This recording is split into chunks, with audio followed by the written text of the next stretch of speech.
Schrager. Yeah, Schrager. Schrags, what do you guys do? You just walk down the hall and just knock on apartments? Is that what happens?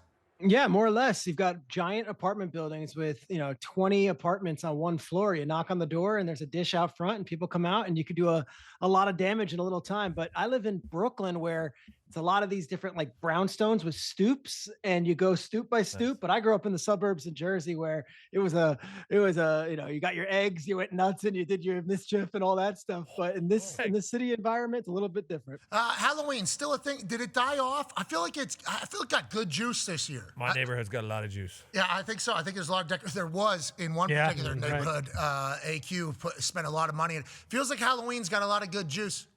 Yeah. What a shirt. Wow. That's a good shirt right there. Terrible timing. So on that note, Halloween's got good juice. Yes. That's some good juice. Yeah, all right. We came Skattebo. I got another one for you. Okay. A Mecca, Puka. Okay, all right, yeah. Happy Halloween! Happy Halloween! All right, yeah. let's get back to spooky Skattebo, who we certainly love and we're a massive fan of. Have been obviously since we learned of his existence in college at Arizona State. They come back not only in dislocation, got a couple fractures as well. I mean, it feels like the news about Skattebo is worse than what we maybe expected at the beginning, even though it was nasty to look at. He was big time hard of that team, seemingly quickly. Him and Jackson. How do the Giants kind of move forward without Skattebo? And what are you hearing from the locker room about Skattebo's injury? It's bone crushing. It's as you guys know, it's quite literally. Yeah. Right ankle, fibula, deltoid ligament rupture. And he knew right away. You saw him like he didn't even wince. He was just like, yep, I'm gone. Like, get me out of here. And that is compounded with the loss of neighbors, which they were somehow with scotch tape and with glue and like an arts and crafts project putting together a passing offense without him. But two tremendous losses. And it's like you can't write it any worse for the Giants because they were just getting some enthusiasm and some light. And it's going to be a rough go the rest of the season. And the question is, how do these other guys respond? Obviously, it's next man up. But Skattebo was becoming the heart and soul of this team and also the heart and soul of the city. Like the Wednesday before that game against the Eagles, he was at the Knicks game wearing a Brunson's jersey underneath the hoop and he's going wild. And it's like, he was the biggest celebrity in New York for a little bit here. And now it's going to be a long, long recovery back. And obviously the 6-month timeline is what people are saying, but who knows? This is brutal. Yeah, it absolutely is. Godspeed, Skattebo. Godspeed on recovery. Good luck, Cam. We will all miss you, and that's a great shirt. I hope we move a bunch of those, and I hope it goes into Cam's pockets, not somebody else. I'm not even going to say the name because we got good vibes today.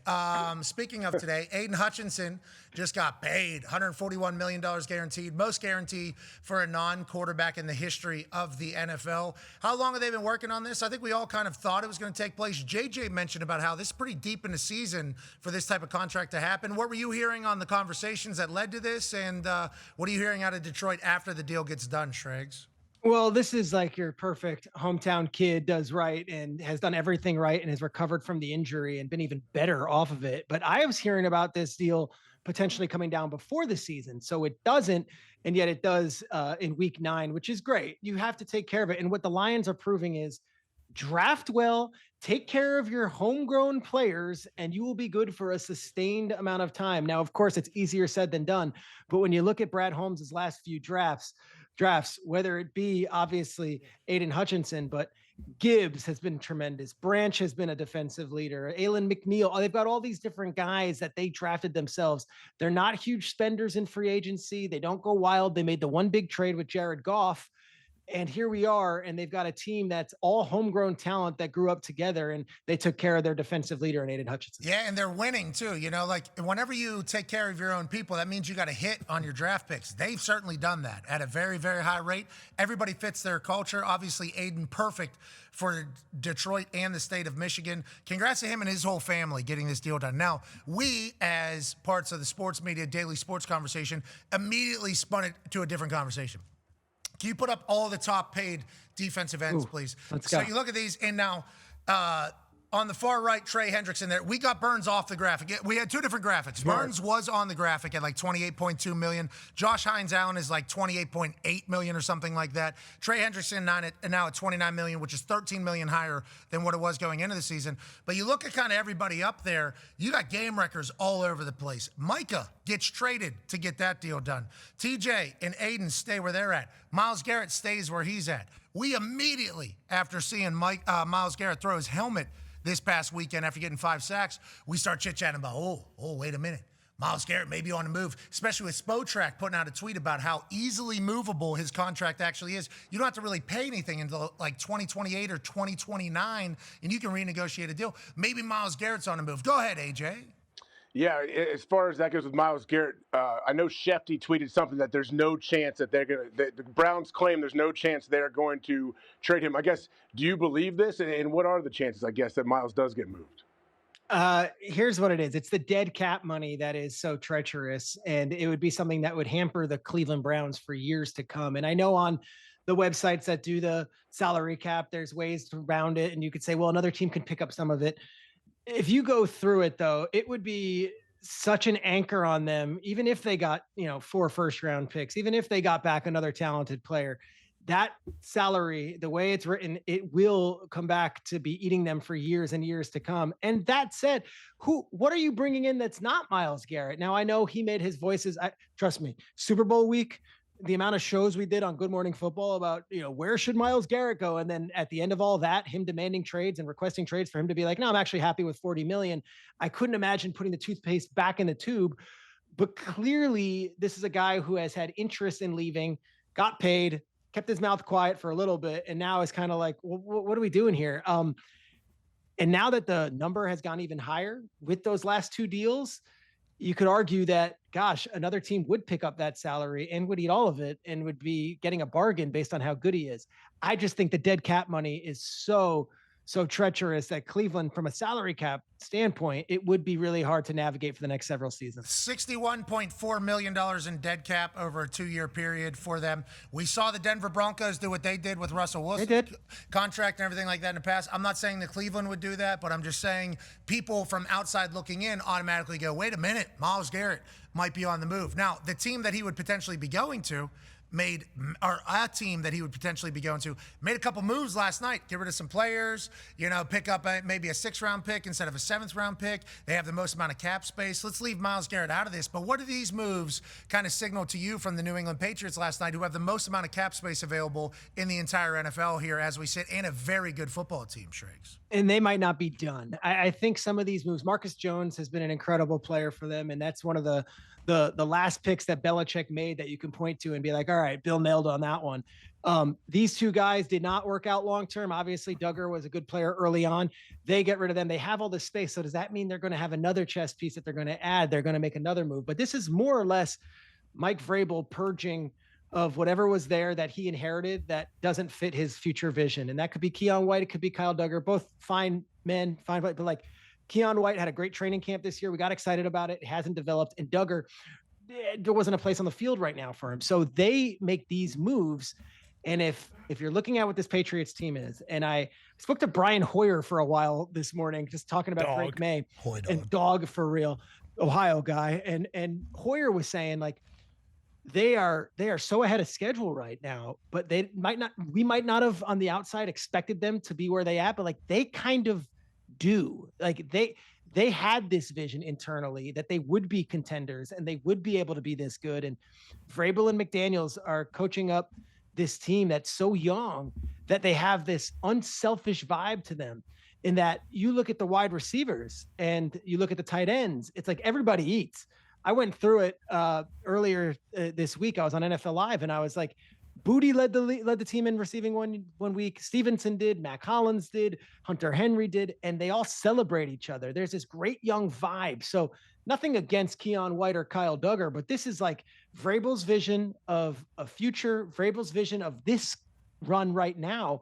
Drake May is at the switch. He's the guy. But if I don't see you as all in and for like the future and for the long term, and we don't necessarily need you on the field, like I'm going to move on and I'm going to use that space elsewhere. So I would keep an eye on them. after this weekend's game against the Falcons? Do they make a trade in that 48-hour window? And if not, in the next free agency period, gosh, they're going to have a wonderful thing to sell free agents. Look what you can come and join, a great culture with guys who are all on board. Yeah, on that note about if not them or watch them, Tone has a question. Yeah, Shrags, obviously we know you are the king of the NFL draft and predicting what's going to happen there because of your relationships that you've built with all of the GMs in the National Football League. So is it similar around the trade deadline, and which teams should we be watching at the trade deadline? All right, you're not going to get big names this week. And I know it makes for great internet fodder and some retweets when you start throwing out names and throwing them against the wall. But I've done this long enough. What happens is you're going to get through this weekend. And I remember covering the Christian McCaffrey trade where everyone was calling Carolina from week 6 to 9, and nobody would get an answer from Carolina. Then all of a sudden in 2 days, it got done with the 49ers. I remember doing the Von Miller trade to the Rams where everyone was calling Denver from weeks 5 to 9. No one talks to them. They get through week 9 and it's like, all right, what do you got? What's the best deal? I do believe there's going to be some action, but it's not going to happen until Monday and Tuesday of next week and right up to that trade deadline. But it's a little different than the NBA and Major League Baseball where it's the names you're already hearing. There could be names that we don't know that are teams that suddenly aren't going to be contenders based on their loss on Sunday, that suddenly those are the ones moving. I think Trey Hendrickson is a very viable option to be traded based on what you see on paper. This is a guy who's making reasonable money. He's in the final year of a contract. He's already been unhappy. That seems to be a guy that maybe goes with Coach Lou in Indy, like you're talking right now. Yeah, hour and a half, 2 hours, not that big of a deal. You love or it. Is that a San Francisco that's lost so many on the defensive line with all the injuries? And yes, they added Keon White, but like maybe they make the call. So he is to me a prime target. I'll give you some other names. Quincy Williams, not Quinnen, but Quincy from the Jets is an all-pro linebacker. I think he could be a name. Breece Hall, of course, we've been hearing his name floated around for quite some time. They got a lot out of Isaiah Davis this last week. Maybe they move him for something. And the names that are all on that Saints roster, which is all veteran guys, whether it be DeMario Davis or whether it be Shaheed, whether it be Taysom Hill, whoever it is, all of that Saints roster, you look at that thing, you've got a half of a season left. They're basically eliminated from any playoff contention. They've got a lot of veteran guys in the final years of their contract. Those are movable assets. Taysom Hill available. Hold on. No Olave there. All right. Maybe. Chess piece. Right.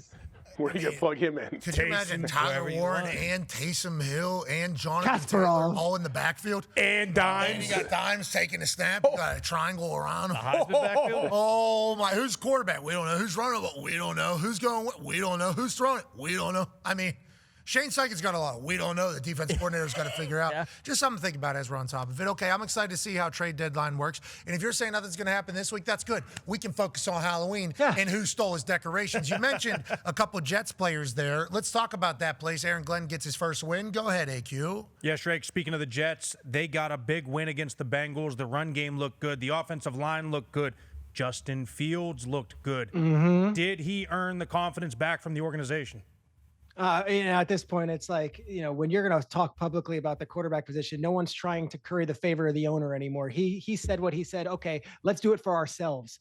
And that's what Justin Fields did. I thought he was beautiful in that press conference, talking about his faith, talking about his belief in himself, but also his vulnerability and what it took to him to get out of this game, what he did.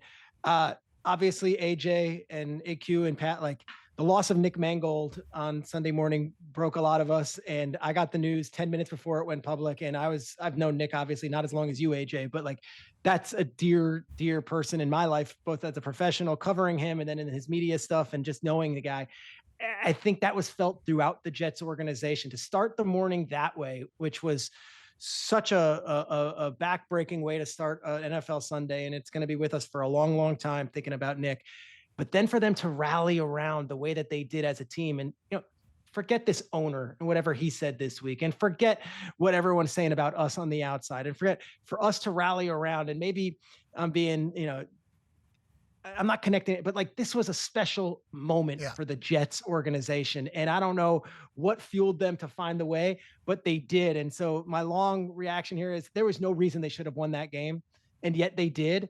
And you have to believe that there is a belief in each other. And I almost think the owner's comments from earlier in the week, last week, have galvanized them in a way that the media couldn't and the outside noise couldn't and the athletic articles couldn't last year. This is like, oh, you're going to be the one to talk about us? Well, let's go show you what we can do, and we're going to do it for us, not for you. Okay, and on that note, you talk about doing it for them in the locker room.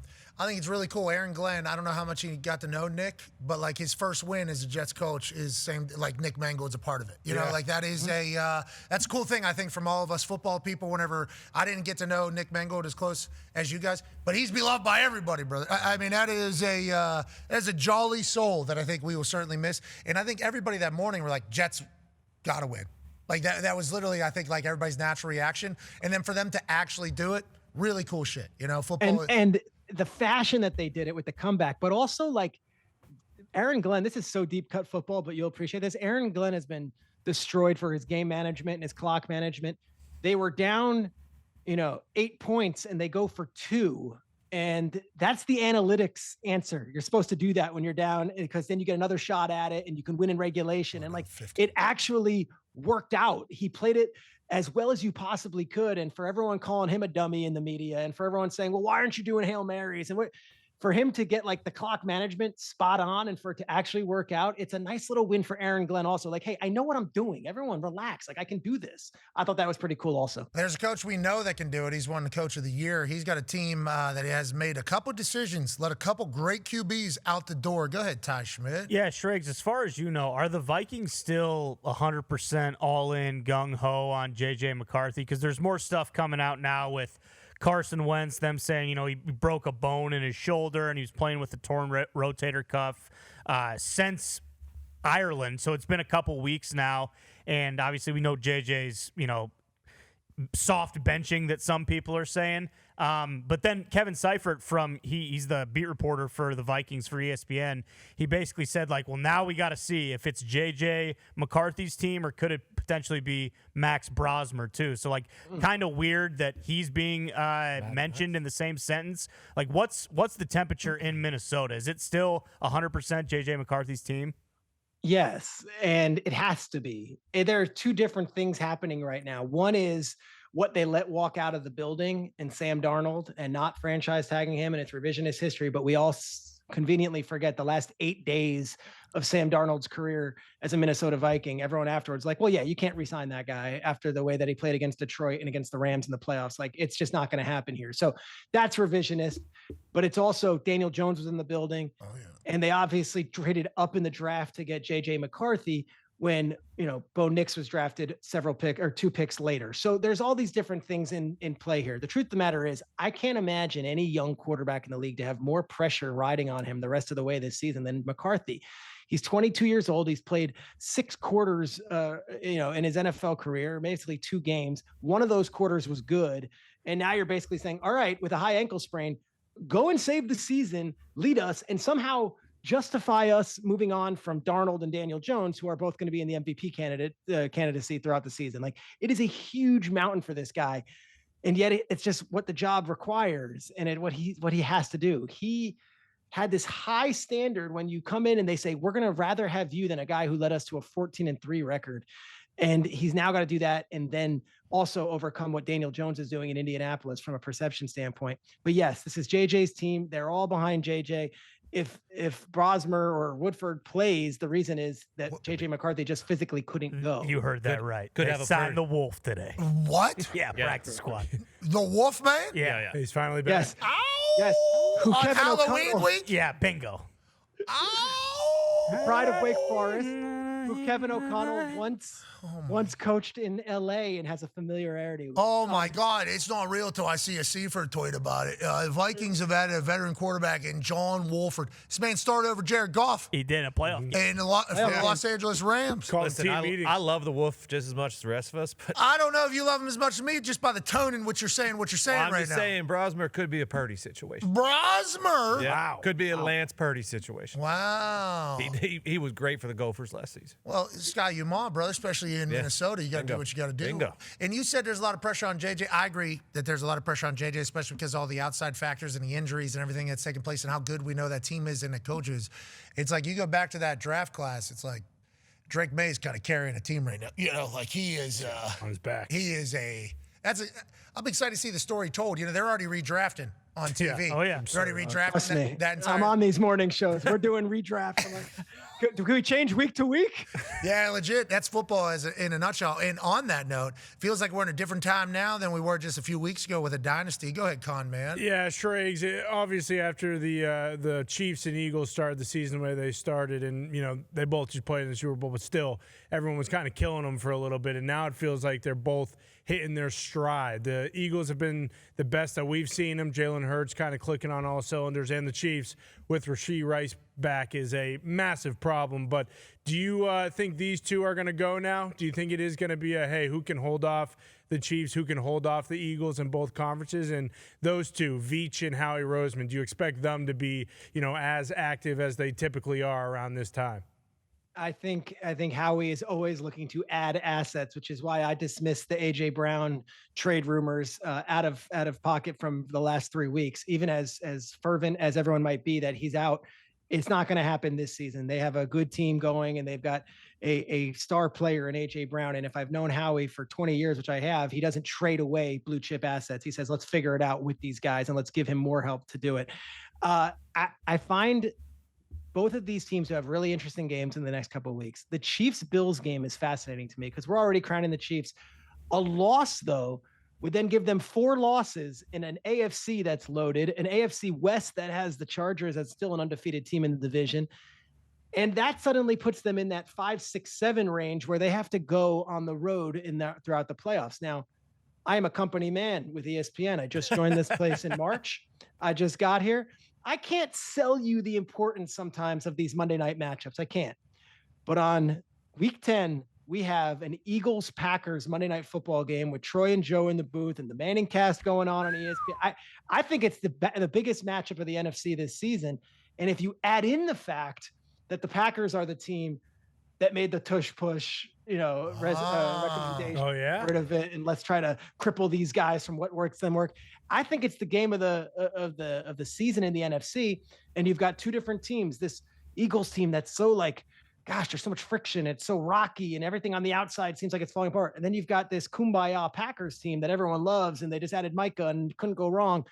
That to me, and Bills Chiefs this week, those are two monster games that are going to help dictate the rest of the seasons for both those Super Bowl participants from a year ago. Yeah, you talk about the number 1 seed, number 2 seed for the NFC whenever you talk about the Packers and the Eagles. I mean, obviously that's a massive matchup in the middle of the season. That's exciting news. Monday Night Football. Yeah. I'm very happy about that being a Monday Night Football game. Come on. All by itself. Let's go, boys. Shrey, we're fresh out the worst slate in the history of the NFL. Horrible. 55 years you got to go back to see how bad the slate was. In the NFL, okay, 2080, we might have another bad one. Mm-hmm. Okay, we apologize. We had a Sunday into a Monday, and it just wasn't that good. We apologize. But if you were to look at what the slate's supposed to be going in the season, we got a lot of unpredictability this season. I think we got a good season going. I'm very, very thankful for it, and we appreciate the hell out of you, Shregs. You're kicking ass this fall, I think, with ESPN. Guys, and my favorite thing is coming on with you. You guys are awesome. Thank you so much for giving me the platform, as always. Yeah, but how about whenever you're down or on a sideline Monday Night Football? That's pretty cool. Yeah, super cool. Post-game wrap-up stuff, doing interviews, that's pretty cool stuff, isn't it? It's amazing. I'm loving ESPN. It's been cool, and to do all these different things is great. But I will say this. Nothing beats shooting jump shots with you outside of that court in Indianapolis. Can we do that again this spring? That was so good. Yeah, whatever, brother. I don't know if we'll be able to have. Yeah, who knows what happens then? But the draft. I think Shregs, you being on our draft show was so cool for us. We were very thankful that you were stop. No, legit. Our draft spectacular is obviously a big deal for us. It is an outrageous show because we only know first 10 guys, and then there's 4 hours left, and it seems like people really enjoy watching us just kind of get through it, and we've turned it into a spectacle. It's like our wrap to the season almost. Yeah, it's become like our thing, almost a draft spectacular. Whenever we learned that you were available for the draft spectacular and you weren't being used anywhere else, we were so pumped. It's like, all right, got the spectacular figured out. What are we gonna do? Toad and Shregs are going to be in a room. And we had such a blast. Tone is the greatest wingman in that situation. I remember Gray Zabel gets drafted, and we're doing flips over Gray Zabel. I'm like, we've made it. This is it. But and for us, you want to let on the set, there's a lot of. Yep, got drafted. Let's send this over to Shregs and Toad. And Gray Zabel has turned that Seahawks offensive line around. Yeah, he's amazing. He's great. But Pat, I would say this. the night before, getting dinner with you guys, not on camera, just hanging with the boys. AJ, of course, Mike McCarthy. Like, that's a highlight for me as far as just camaraderie and culture and all that stuff. And I know that stuff matters to you as well. Yeah, well, we're lucky that you're a part of our family, brother. We appreciate you. Ladies and gentlemen, hey, enjoy Halloween. Don't be stealing any decorations. Peter Schrager. Skattebo. Boom. Love that. That's a great shirt, Shrakes. That's a really good shirt. Who thought of that?